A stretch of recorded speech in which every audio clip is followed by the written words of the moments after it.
sikoyo tosali ndenge bino batoyo baspectif ya Rwandais ba diaspora tufu ya ba ekira ba bokechure consort balobi ekomi guerre ba kasaye nzambe merci na ndengo sali confusion et puis obisa banguna na poisa soki baki balankion soki enkolo nzambe za elengi bandeko senga na nzambe grâce à permettre aux alara vivant omi monela bandeko émission lelo kozala 100% États-Unis parce que un fils du terroir mwana mboka mukolo mboka asali de fille tokomi ba homologue tokomi ba partenaire wapi Fulgence muté ba mutamba kida biso ba teki Congo wapi bango wapi ba kotelema za ba bata mes réseaux sociaux ba kimi nzambe na ngai les lieux de Sarambwe les lieux de bambwa balembi bakomi lokolo bato bati bango bicarbonate est-ce que toko suka wapi tokolo ba ndenge nini.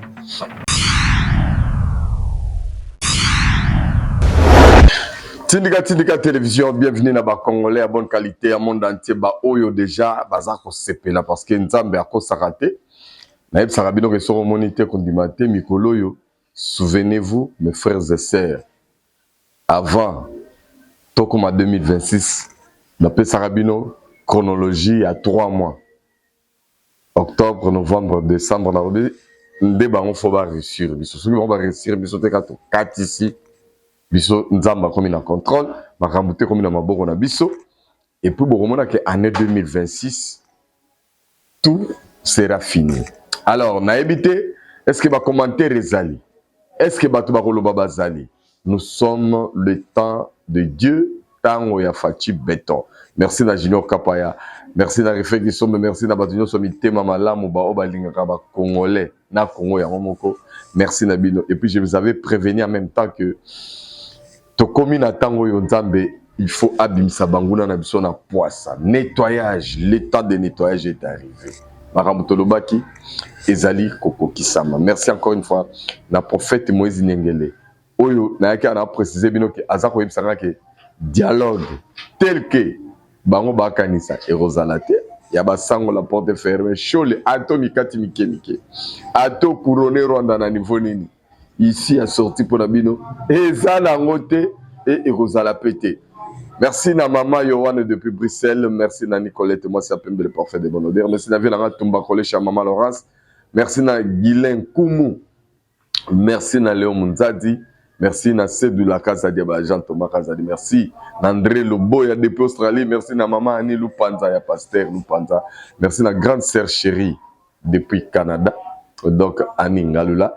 Na pesio mbote bisiko zali papa Maurice toko base ya États-Unis mikoloyo États-Unis de makambo Fachi akomine muninga ya Donald Trump bongo esali pasi Kagame lela Kagame lobi mendenge nini communauté internationale bakomi ko traiter Tshisekedi na gouvernement la nae lokola ba bébé gâté et oui sikoyo tosali ndenge bino batoyo baspectif ya Rwandais ba diaspora tufu ya ba ekira ba bokechure consort balobi ekomi guerre ba kasaye nzambe merci na ndengo sali confusion et puis obisa banguna na poisa soki baki balankion soki enkolo nzambe za elengi bandeko senga na nzambe grâce à permettre aux alara vivant omi monela bandeko émission lelo kozala 100% États-Unis parce que un fils du terroir mwana mboka mukolo mboka asali de fille tokomi ba homologue tokomi ba partenaire wapi Fulgence muté ba mutamba kida biso ba teki Congo wapi bango wapi ba kotelema za ba bata mes réseaux sociaux ba kimi nzambe na ngai les lieux de Sarambwe les lieux de bambwa balembi bakomi lokolo bato bati bango bicarbonate est-ce que toko suka wapi tokolo ba ndenge nini. Tozali to solo na masolo mboka na biso o etali ba congolais ya bonne qualité donc la yemoko papa Léopold le Sapo congolais de bonne qualité donc la professeur Pierre le patriarche donc la président junior Chimanga papa Alain mais pourquoi pas yemoko madame son épouse ya président junior Chimanga assemblée des congolais de bonne qualité to pesi bino mbote maman na Soraya. Autrement dit, Jordan de Lusamba Kwete, la femme de quelqu'un qu'on appelle Junior Chimanga. Tu peux si bino mbote place bozali parce que bo accorder biso ngonga na temps ya Rolanda biso plaisir to koka yangwana. Bande konanga ba congolais toyebisaki bino ke mokonzi mboka Félix Antoine Tshisekedi Tshilombo azali na mandat te, azali nde na mission. Oyo okoko supporter na oyete, oyo okoko linga na oyete. Toyokeli okama puisque toi sunele ko koyebisa yote. Misu na yo témoin ndenge tolobaki soko monité kondima te tokomi na tango ngo sikoyo yo osala ndenge nini naza na plaisir nazoka bien esala ngai bolingaki nini natiela bino prière ya prophète Ngefa obo seka ngai te abenye kuku dendo alobi te en tout cas ekomi nde esengo sikoyo alors naina tuna bino question moko bino bato bolanda ngai na lire makambo ekende makambo na yebisaki bino ke kala mingi te ba congolais ba kobima na ba balabala na ba mandala la ba ko sepela vive l'éternel vive la République démocratique du Congo. Est-ce que beau sentir que ezoyato ezoyate? Est-ce que ça commence à viendre ou non? Est-ce que quelqu'un peut me dire comment il sent les choses? Alors avant la banda total anano cérémonie ya événement ya dîner de prière où il kaki na États-Unis où esangisaki pour la première fois. La prière, on est salamara chaque année. On invite le président, on invite de grandes personnalités. Mais chose grave, rencontre ya makamwa minéré, ya bato bazo détenir minéré stratégique dans le monde, Kagame absent. Nzambe, osali biso boye ndenge nini nkolo. Ndeni obimisi muchopo na poisa boye. Mais il y a bien, il y a motuya, ezali que notre président nda fongola ki prière, yem tali boso ko prier. Ou a kangi prière ezaki Donald Trump mais Donald Trump peut songi au kubisi président so makasi bato so barmo lobo so moni président occidental ba président occidental so moni barmo linga dirigeant africain ndengwana c'est ka sa teki mboka te les temps ont changé les choses sont différentes maintenant en tout cas nous avons un président qui nous défend valablement un bon patriote ou la kaka biso abike Kagame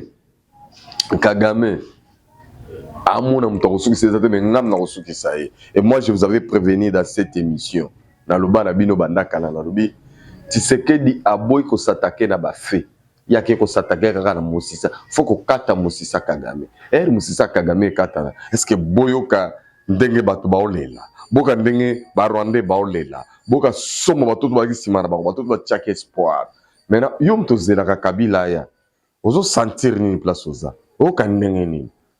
Et s'il y a Congo vous allez sous domination par Rwandais, tout va travailler pour les Rwandais à partir de l'élo Moussala Nabino à Boupia. Oui, la société américaine est belée en désordre. Congo va ouéler là-haut. Les investisseurs bakoya, les Congolais va misala, makambo kozala chitok. Alors, yosko na biga yo Moussala no tembe, Moussala ko boya. To pesionyoso, mais zalande vivant. Au monde ndenge rota Congo démocratique ya Fachi na fenêtre. Junior Kapaya. En tout cas, la ligne na no tindika biso to revivre encore les sous à travers tindika à travers ce communauté kondimate total la cérémonie et les kakindenge. Arrivé à Donald Trump tant en côté abandi ko pesa bato bambote. Donald Trump ko pesa bato bambote. Alors tant ko peti Tshisekedi a pesi mbote beti.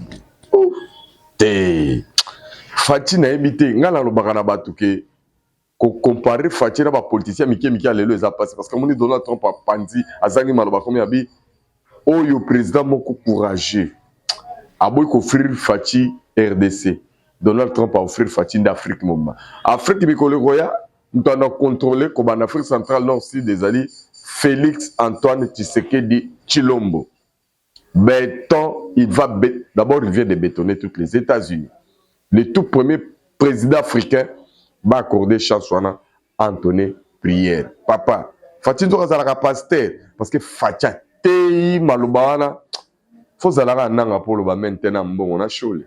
Bidon de bolo bana bino mente de na ebeli bino.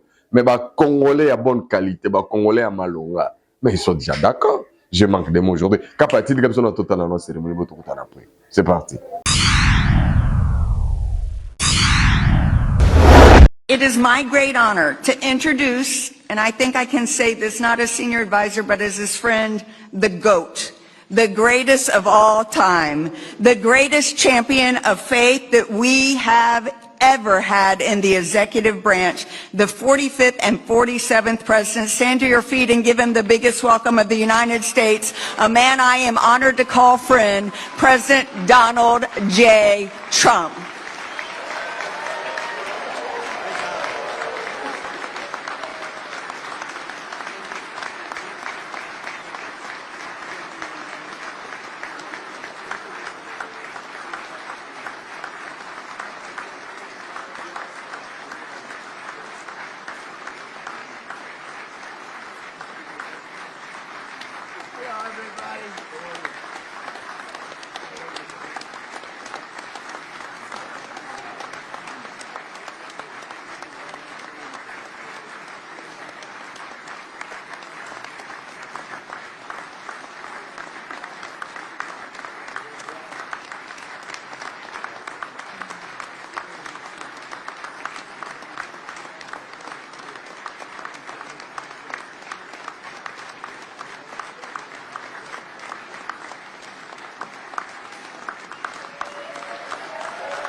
Alors, sima ya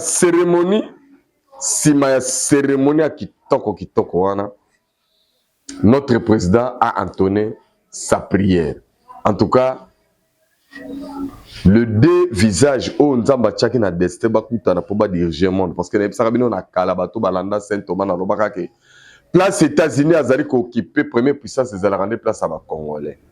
Et ba Congolais ba vivre na 2100 ba mona ke pays na bango ndekomi super puissance ya monde et rona Saint Thomas ozalaka la électricité kola ozala déjà benga ba bisoyo parce que total après âge ngana koma na 2100 2050 60 ko tebite to koma yango to lobi déjà libela obana mato ya koyoka bayoka metolanda prière ya muku Ntombolo mukishi muku wa Congo Fachi mwana Etienne Tshisekedi oyo ayeko longola Congo na boumbu ya ba Rwandais ya ba Tutsi Fachi be place ozali mwana mboka ganga pena Fachi be ngana tindi oganga Fachi be ngai kapa tindi la so prière ya mokonza mboka tolanda ngo avec justesse.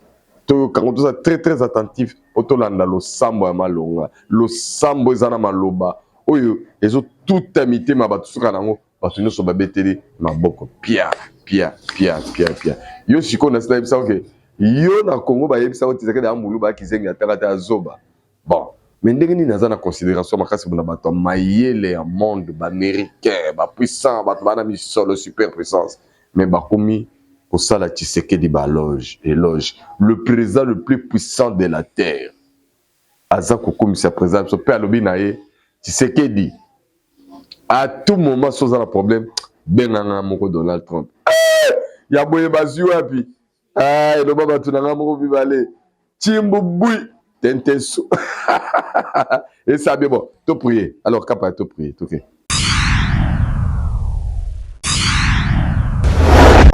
President Felix, Antoine, Che, Say, KD, thank you. Come on, President.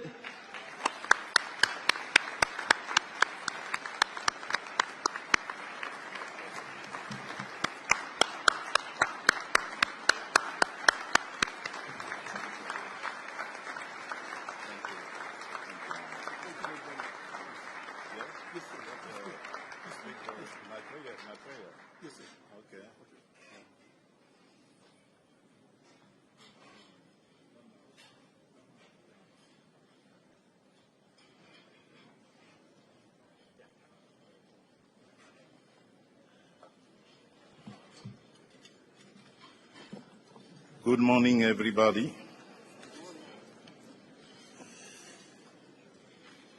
Voilà, je tiens à remercier le président Donald Trump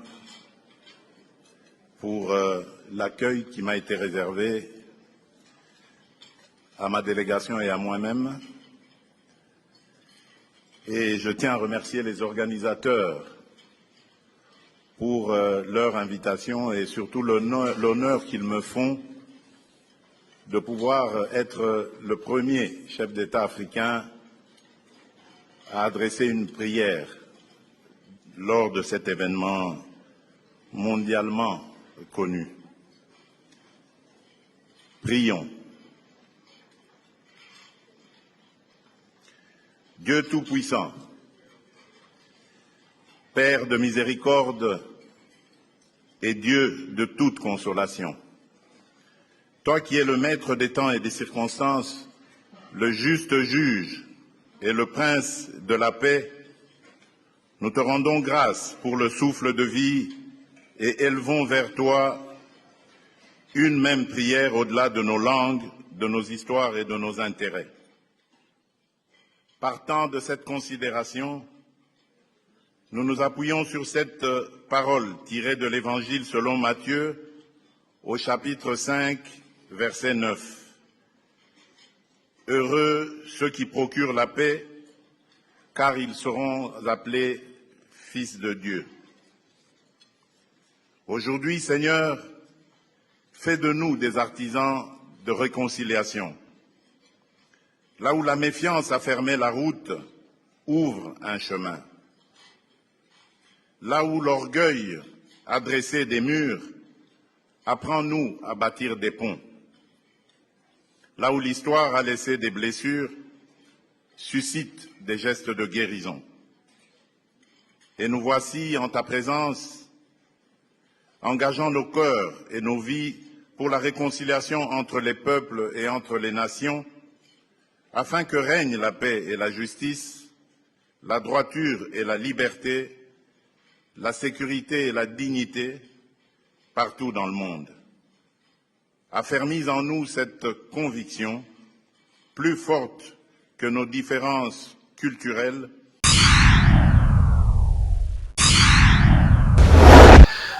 nayebisi bino ke makambo eza minene président de la république Félix Antoine Tshisekedi Tshilombo tiakitaki États-Unis bandeko autaki nano Abu Dhabi kuna basigné susu bacontrat ebele na monde arabe. En tout cas président très puissant compagnie ozalaki Rwanda atindaka baminere na biso baexploite basalela wa nzambe mutu munene wana to récupérer sous marchand ekomi pa na biso Fachi nsima nango Fachi amemi forte délégation président assemblée aza wana ministre économie aza wana en tout cas Fachi pardon en tout cas botala babisike ebele président ke na congrès ko ke na sénat américain président na biso komi chouchou ya bato nyonso na monde mutu azalaka chouchou na kala oyo ambongo abengaki ke Kagame aza leader modèle akomi absence sur le plan international koshimari ya matin midi soir ya mbongo na ba shole Fachi siko bokokende wapi bokobatama wapi je me demande ngai Macron alela ambongo alela alors kapa ya pardon tindika biso nano totala nano cérémonie ya pardon délégation ya gouvernement congolais avec président nango ndenge azaki na ba différentes rencontres selon reportage sur place. Il y a Faustin Masola avec Kibambe na compte ya cellule la communication à présidence de la République batia biso na kati ya ben bisolongo le kaki ndenge nini ba rencontre ndenge nini landa mona Congo makambo nde makambo sérieux kozala distraité na bato ya distraction parce que tant en manipulation tout le monde ne aussi les sango. C'est parti.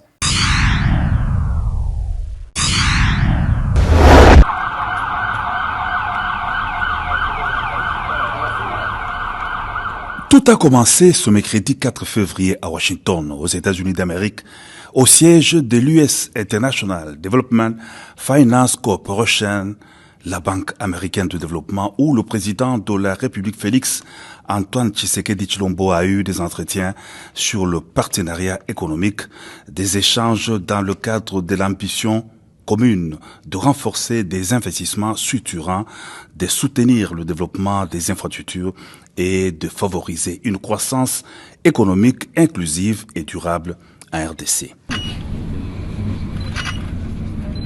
En marge du National Prayer Breakfast, le Sénat américain a tenu à recevoir le président de la République Félix Antoine Tshisekedi Tshilombo pour s'enquérir de la situation sécuritaire et humanitaire préoccupante dans l'est de la République démocratique du Congo.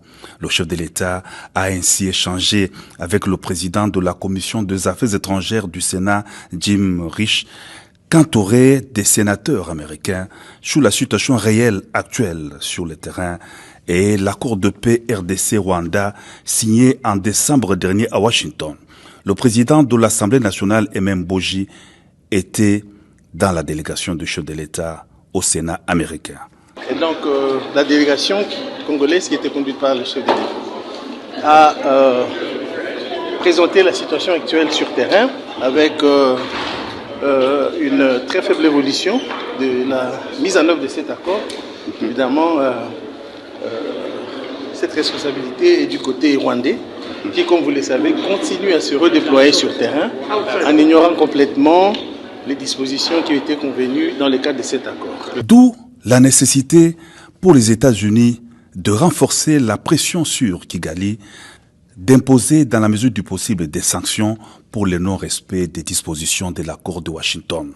Du côté congolais, le président de la République a rassuré le Sénat américain sur les prédispositions de la RDC d'évoluer dans le sens de la paix et du respect de l'accord signé à Washington.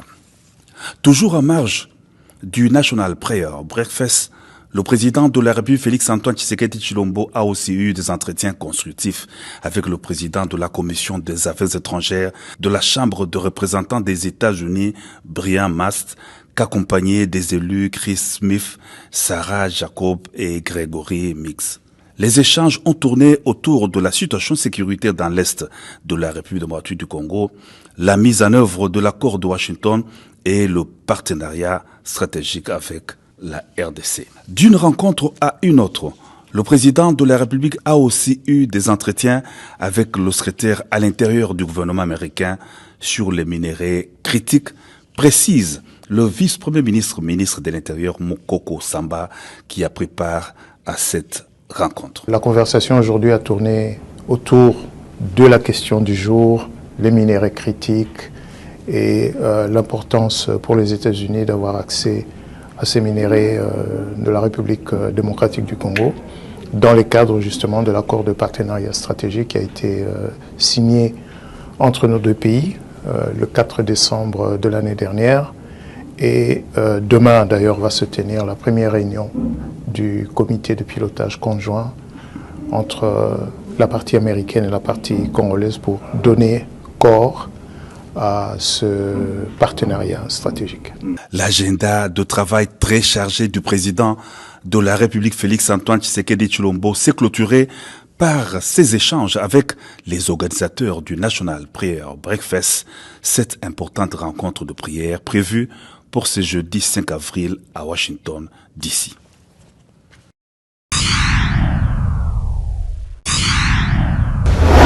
Voilà, Naïb Sibino Keba Congolais, dans 50 quelques jours, miracle moro est opéré à Wana Congo.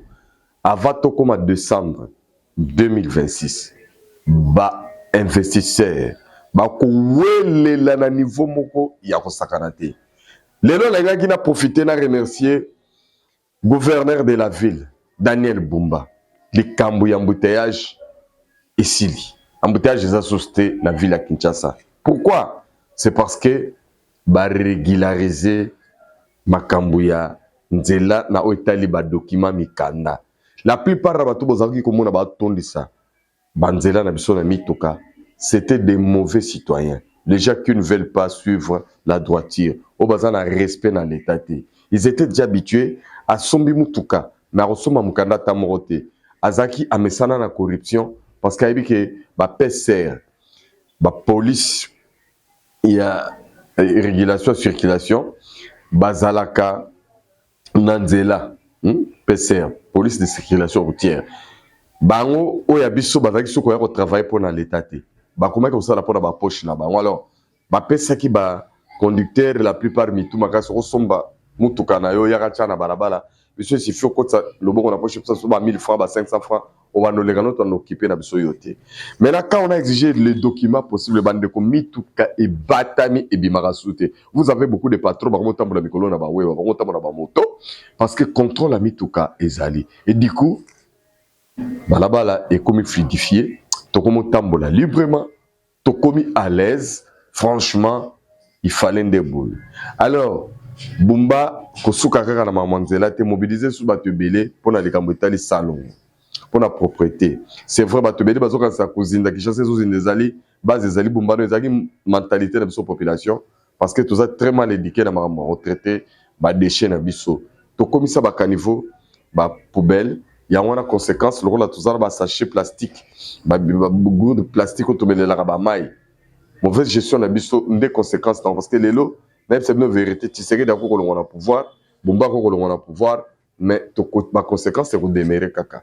Maintenant faut qu'on traiter makamboyo avec ba solution moko à court terme, moyen terme et puis à long terme pour que lobby nango Kinshasa ait retrouvé splendeur nango. D'ailleurs, pour ceux qui ne le savent pas, extension sur Kinshasa ça kotonga mana kota maluku mais kaokona bomona gibino moko. Donc cette vieille ville un jour ceux qui continuent dans makambo il faut l'état sur ma discussion s'il faut détruire Kobandelango pas mal s'il faut déplacer l'institution côté à bien pas mal parce que autoroute comme on a chaque façon que les bêtes ça va spectacle bien que réchauffement climatique est allé mondial tout ça on a repéré dans grande ville ya minene na monde et allé Kozinda New York récemment il tagi Kozinda les attaques que Bumba on a tem ta ko sala salate ce sont des vraies réalités aux Congo. Alors les jours à venir seront meilleurs pour la lelo tous les sibino dans le Kawana très prochainement tu auras le quota tout ce qui est comme dossier mais le yagi spécial États-Unis parce que États-Unis Nzambe aza actuellement entre les États-Unis na Congo démocratique à travers l'Afrique. Alors malheur à bateau bazaroti de surtout qu'il n'est pas russe. Ceux qui n'avaient pas russe mais les tozu autour dans le loté où ils ont la bisoté. Congo bientôt ils ont comme fort économiquement. Congo bientôt ils ont comme fort mondialement. Congo bientôt est rayonné na Kombo ya Nzambe na Kombo ya Jésus-Christ Nazareth. Il faut beaucoup prier pour notre chef de l'État et pour notre pays. Maman Yohan, merci. Merci na Jordan de Lusamba Kwete, ya président de Junior Chimanga, papa na Soraya. Merci na Congolais de bonne qualité, papa Léopold Sapo. Merci na Léon Mounzadi, merci na Maman Yohan. Encore une fois, na Pessu Lissusu, Nicolette Mosia Pembe, parfait de bonne odeur. En tout cas, tous ensemble, Gelor Nkumo Bobo, ça na évangile, tout ça, Kawana. Merci na Junior Kapaya, merci na Rife qui sombe, ya Maman Nabiso Élysée Matondo. En tout cas, tous ça ne sengo. Parce que, Bozaki d'abord est belé pour la Rolanda Biso, tout ça, c'est le même likambuke. Congo, et Kozala Lissusu, ya Bayuma te, ya Bavantirier te. Parce que président Nabiso abimisa kibino abima ki lokola Yuma mais bon comprendre que Yuma baresco yanke zali ba général Kagame général Kabarebe général nani Chiwewe général Tombabwa Munda ba généraux civil a Gumbi bango a Kalingi bango et puis suka nango baza bétonné facilement. Ba winingo mabale la babisima babale la baloras ka ba perro warenga e ba yuma morobo e ba ngoto bobo morobo ba banda es bodaka sa Congo za bino oyo ezali Congo ya ba congolais o lumumba lobaki l'histoire du Congo sera écrit ni à l'Orient ni wapi comme na Congo. Maintenant mikolo kandi na obete bilo masolo dialogue même ça banane bana drôle kana dialogue parce que dialogue bino za ces assuté dialogue za ka convoquer par mu Ntombolo. Et puis, quand la mingi te makamna bes, il y a changement constitution. Et il y a un drapeau, il y a un drapeau de couleur. Et il y a pour ça, ça me donne un fonds, on soumis sur davantage. Il y a un bouton dit, Kapa, merci. Malgré tout, qui m'a bango, tout tika bango, tout zongeli bango, biso plaisir, tout qui a wana. Kolo apambola bino, apambola pe, mabota la bino, bye bye.